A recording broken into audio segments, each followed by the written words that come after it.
बोतल। तो कहने लगा कि बोतल तो मेरे पास देखो है भी कि नहीं है, क्योंकि इतनी महंगी शराब सब तो पीते नहीं, कभी कभी कोई आता है अंग्रेज उसके लिए ले आते हैं लोग। वो ढूंढ करके कहा कि हमारे पास ये किस समय मौजूद है, लेकर लौट आए। क्या बात ले आए? कहा नहीं भगवान, वो कहता है मेरे पास नहीं। कहा वो झूठ बोल रहा। उससे कहो कि तुम्हारे मकान के तीसरे खाने में जो है, तीसरा कमरा है, उसके निचले खाने में कोने में एक बोतल पड़ी हुई है। घबराए, फिर पहुंचे उसके पास। कहा भाई तुम्हारा जो दुकान है, वो जो तीसरा कमरा है पीछे वाला, उसके सबसे नीचे वाले खाने में कोने में दाहिनी तरफ एक बोतल पड़ी हुई है। तुम क्या बात कर रहे हो? तुम कभी मेरे दुकान में गए नहीं, हिले नहीं, देखा नहीं, तुम्हें कैसे पता कि हमारे यहाँ तीसरा कमरा है? तो कहते ये कुछ ना पूछ, तू लाकर मुझे शराब दे दे, मेरी जिंदगी का प्रश्न है। वो गया, देखा सही में कोने में एक बोतल पड़ी। तो कहा भाई ये तो बहुत गजब की बात है, तू बता कैसे? वो कहता मेरे से कुछ नहीं पूछना, यदि मेरे से पूछा तो मेरी मृत्यु मेरे सामने। अच्छा पहले तो नहीं पूछता तेरे, शराब दे दिया, लेकर आ गया, उन्होंने बोतल दे दिया। हाँ ले आए ना, ठीक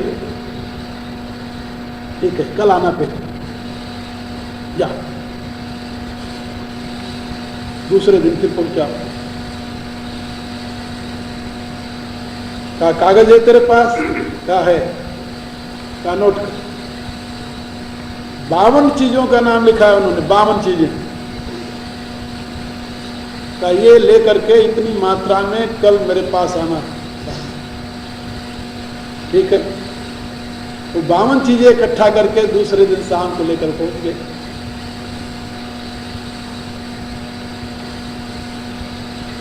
चल मेरे साथ, आगे आगे वो पीछे पीछे। जमुना के किनारे किनारे चल पड़े। उन दिनों दिल्ली इतनी बड़ी नहीं होती थी, छोटी थी।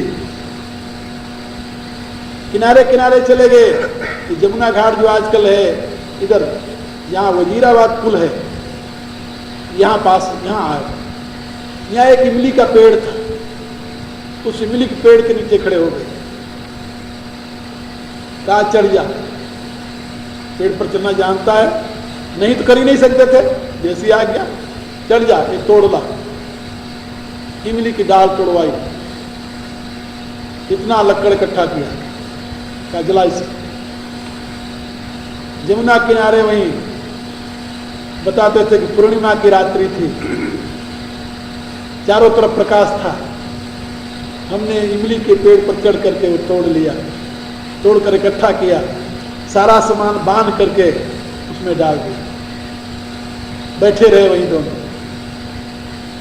वो जलता रहा जलता रहा, सवेरा हो गया। जब 5 बजा, सूर्योदय होने का आया, जल पल सल अरुणोदय।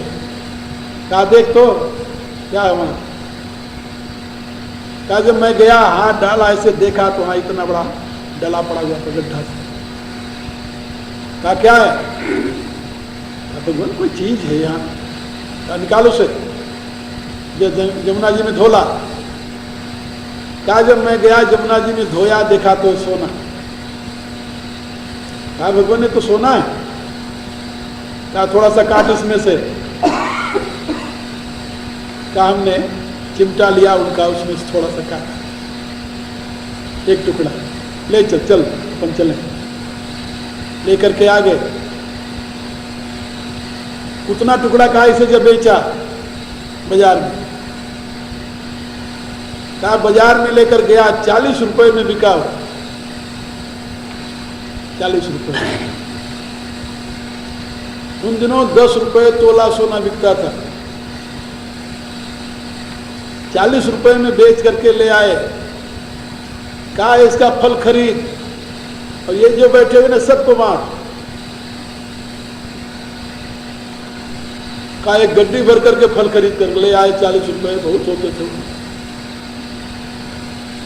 और ला करके बांट दिया सबको, पूरे जितने भिखमंगे थे सबको बांटा। उसके बाद में उन्होंने कहा देख ये ले ले, तो इतना काफी है, और ये जो है ये अपने पास रख। देख लिया ना कैसे बनता है, जब तुम्हें जरूरत पड़े तो ऐसे बना लिया जा। जब कहा कि जाग तू, तो मेरे तो आग लग गई नीचे से ऊपर तक। तो भगवान मैं आपके यहां सोना लेने नहीं आया था, तो फिर क्या चाहिए तुम्हें? कहा उनके सामने वो कागज के टुकड़े, तो जो 52 चीजें लिखी हुई थी विदिशा ने, एक एक चीर करके फेंका, और वो जो डला था सोने का उठाकर जमुना जी ने फेंका। ये लेने आपके पास नहीं आया, फिर तुम्हें क्या चाहिए? कहा ये आप जानते हो मुझे क्या चाहिए, जो मेरे लिए कल्याणप्रद हो वो चाहिए मुझे। हंसने लगे। कल आना का 6 महीने बीत गए थे, 6 महीने। दूसरे दिन बुलाया, बैठा दिया, बैठ मेरे पास। केवल बैठने की विधि समझाई कि ऐसे ऐसे बैठ और ऐसा कर। अब नित्य प्रति मेरा नियम बन गया उनके पास जाना और 2 घंटे उसी मुद्रा में उसी आसन से वैसे करते हुए बैठे।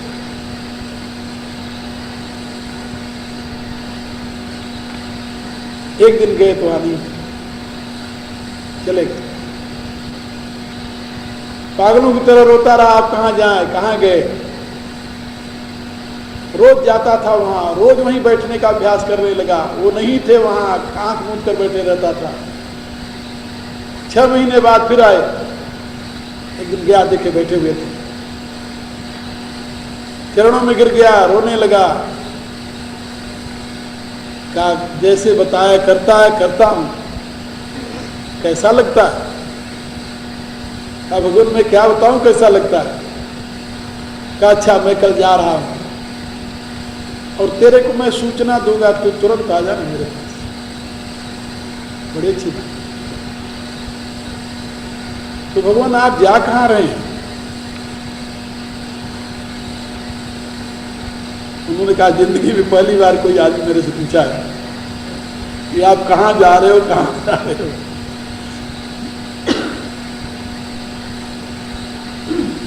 कहा मैं जमुनोत्री से लेकर के मथुरा तक की जमुना जी की परिक्रमा करता, एक किनारे से लौटता हूं और एक किनारे से जाता हूं, यही करता हूं। मुझे ओम बाबा कहते हैं, इतने मेरा परिचय।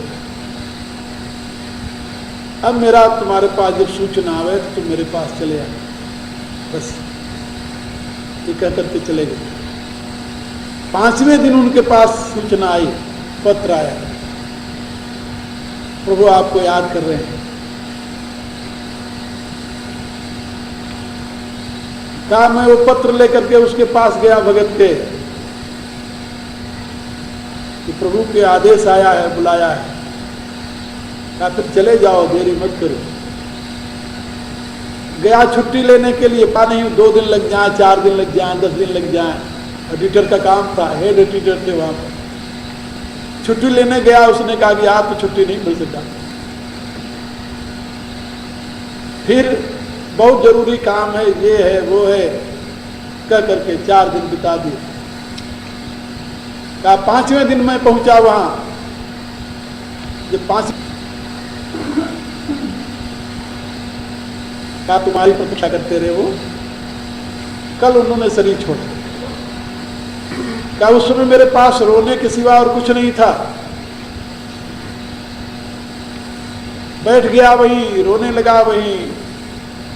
कहा जब मैं रहा था तो निर्देश हुआ कि अब रोने से कुछ नहीं बनेगा, जो साधना तुम्हें बताई है उसको जाकर तुम करो, तुम्हें सिद्धि प्राप्त।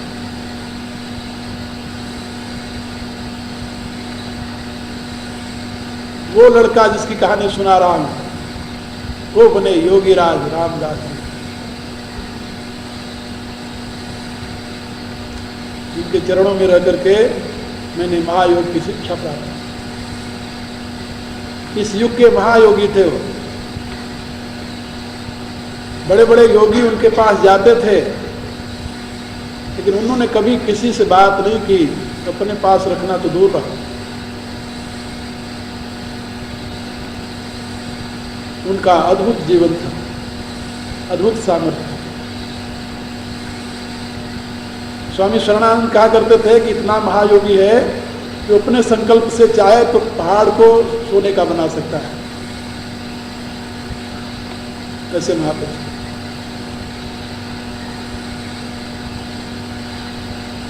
और उनको इस प्रकार से गुरु की प्राप्ति।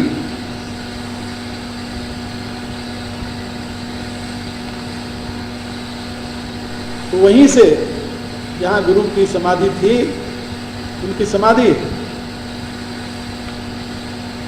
गोवर्धन, मथुरा गोवर्धन पर्वत जो है, गोवर्धन में उनकी समाधि है। वहीं समाधि से फिर वो लौट कर नहीं आए, घर नहीं गए, फिर दिल्ली नहीं गए, वहीं से चल दी। और वहां से जाकर अल्मोड़ा की पहाड़ी में एक जगह वहां 7 वर्ष तक रह करके साधना की, जहां उनको सिद्धि थी।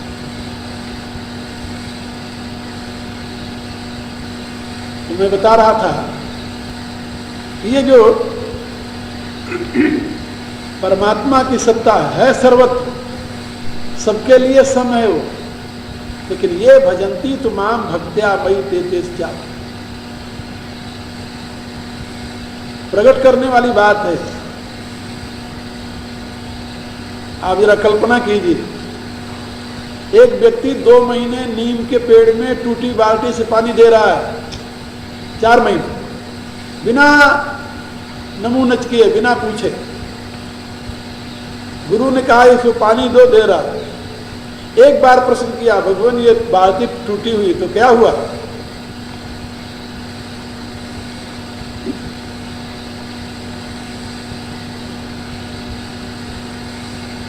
मेरे कहने का अभिप्राय है, परमात्मा भी सबके लिए सम है, संत भी सबके लिए सम है। बड़े बड़े योगी महापुरुष इस दुनिया में बैठे हुए हैं। मैंने सुना था कि वो अपने पास किसी को जाने नहीं देते, कोई उनके पास रह नहीं सकता। मैं उनके चरणों में जब पहुंचा, पहले तो मैं उन्हें पहचाना नहीं, लंबी कहानी है हमारी भी, कैसे उनके पास पहुंचा।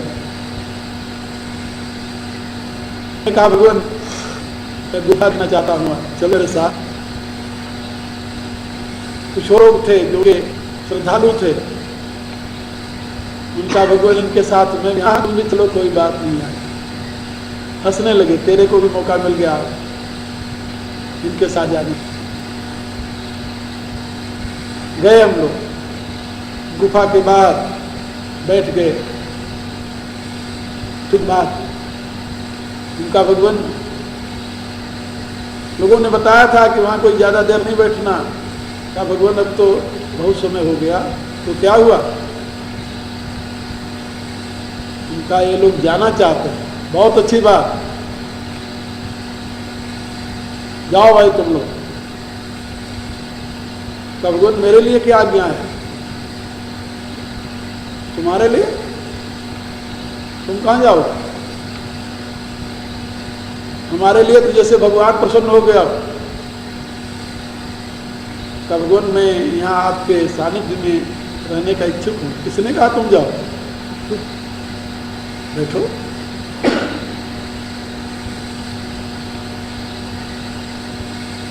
कहा भगवान मेरे पास मेरी झोली और लंगोटी झोली में ही होती थी। उनका वो तो वहीं रह गई उसके घर। कहने मेरे पास झोली भी है, लंगोटी भी है, घबराओ नहीं। हमें याद है 7 दिन 7 रात केवल बात करते रहे, सोए नहीं। हो जाता था, सवेरे उठते थे, लग जाते थे, चल देता था, और नारायण हरि करके रोटी मांगते थे, एक घर से एक रोटी, 4 घर से 4 रोटियां लेकर आए। मैं उन दिनों केवल दूध लेता था, एक डोकली से थी मेरे पास, और 2 केले खाता था 24 घंटे के नियम। मेरे पैसे दे करके एक पाव ले आ, इसके लिए 2 केले ले आ। अपने बोतड़ी से थैली निकालते, उसमें से नोट निकालते। ये नोट कहाँ से आते हैं किसी को पता नहीं चला, तो न कोई उनके पास जाता था, न किसी से बात करते थे। ऐसे महापुरुष थे।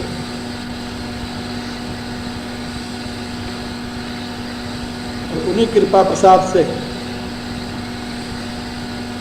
एक दिन उन्होंने कमंडल मेरे हाथ में थमा दिया और झोली अपनी जिसमें रोटी मांगते थे थमा दिया। कहा आप डकुलिया वाले बाबा नहीं बनना, दूधाधारी बनने की कोशिश नहीं करना, तो बोध से कल्याण होता है, आडंबर से नहीं।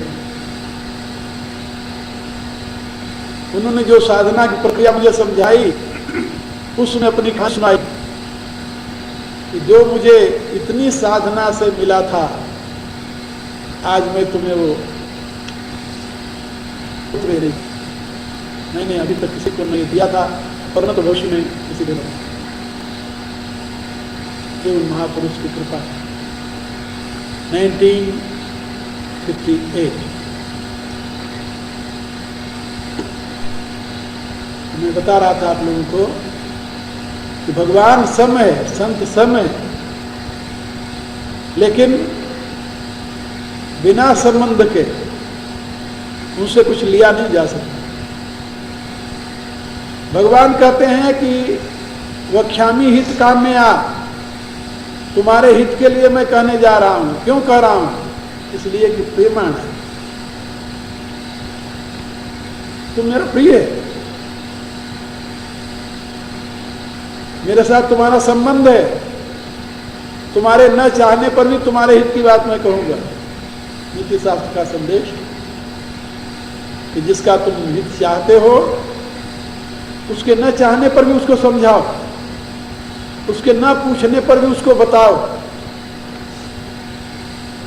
भगवान की करुणा प्रवाहित हो रही, और वो कह रहे हैं कि अर्जुन भूएव महाबाहो श्रृणु में परम वचः, हे महाबाहो मेरे परम वचन को तू पुनः सुन, तेरे हित की कामना से तुम के लिए मैं तुमसे कहता। यहां पर भगवान ने क्या बताया? यहां पर सृष्टि का नित्यत्व बताया, सृष्टि की प्रक्रिया समझाई।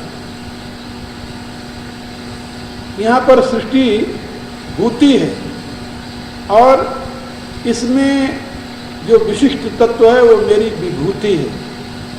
भूति और विभूति ये दोनों मेरे से ही प्रकट होते हैं। भूति और विभूति ये दोनों मेरे से ही प्रकट होते हैं, मैं ही दोनों रूपों में प्रकट होता हूं।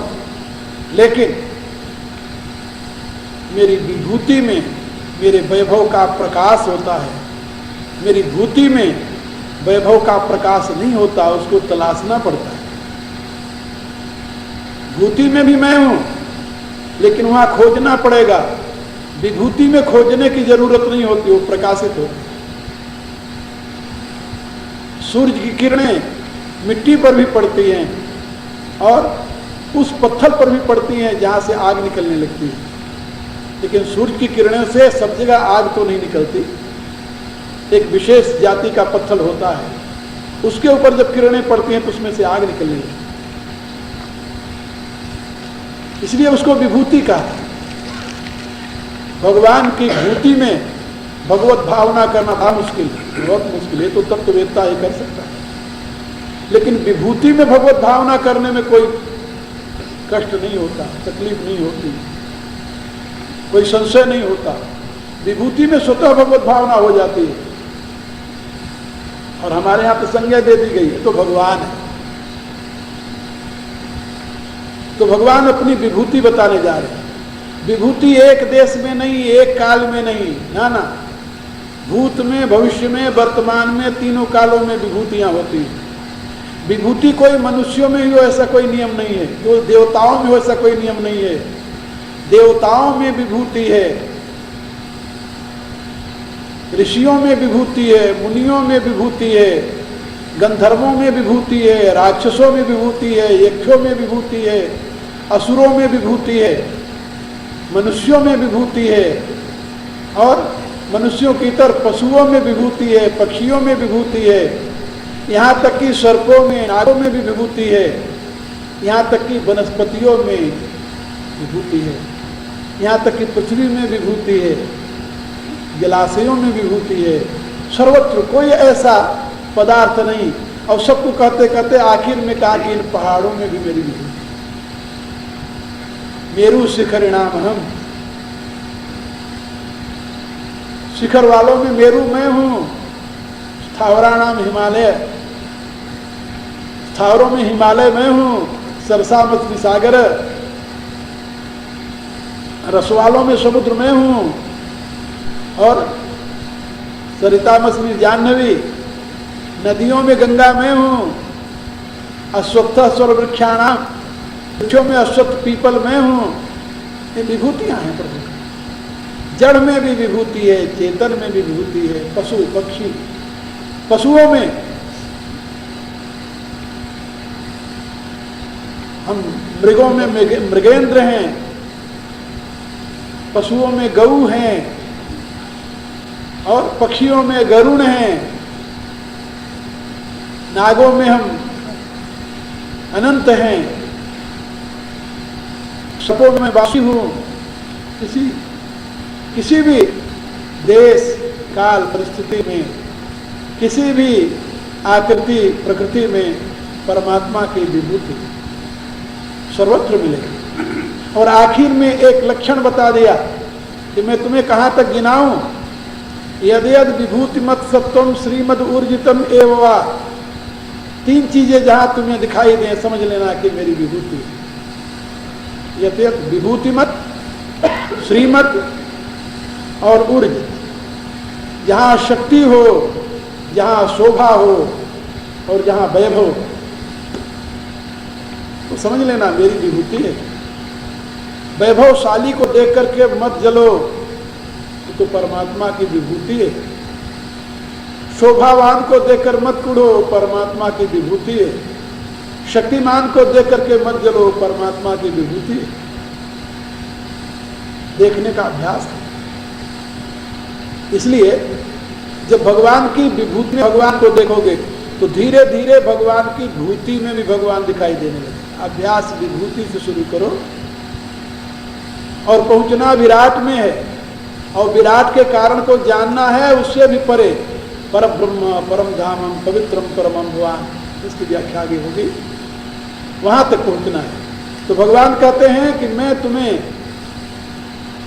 तुम प्रिय के लिए, तेरी हित की कामना से मैं तुम्हें श्रेष्ठ वचन सुनाने जा रहा हूं, परमम वचन। और इसको तुम श्रृणु, श्रृणु माने ध्यान देकर के सुनो, पे और हीट, पे और अटेंशन। केवल ऐसे नहीं तुम हाँ हाँ करते जाओ। श्रृणु में परम वचन, ये मेरा परम वचन है, इसको ध्यान से सुन, पे और अटेंशन। जब भगवान किसी पर अनुग्रह करते हैं, तुलसीदास ने तो पॉइंट की, जासु कृपा नहीं कृपा आघाती। उनके कृपा करने पर कृपा आघाती नहीं, बरसती रहती है। तो अर्जुन कृपा की भगवान कर रहे हैं, और अर्जुन के बहाने हम लोग भी उसके भाजन बन जाएंगे। आगे उसकी क्या कहते, ओम भूर्भुवस्सुः स्वस्तिर्वरेण्यं भर्गो देवस्य धीमहि धियो यो नः प्रचोदयात्, ओम विश्वामिदेव सवितर्वृतानि पराशरो सर्वे भवन्तु सुखिनः सर्वे सन्तु निरामयाः सर्वे भद्राणि पश्यन्तु। ओम पूर्णमदः पूर्णमिदं पूर्णात् पूर्णमुदच्यते पूर्णस्य पूर्णमादाय पूर्णमेवावशिष्यते। ओम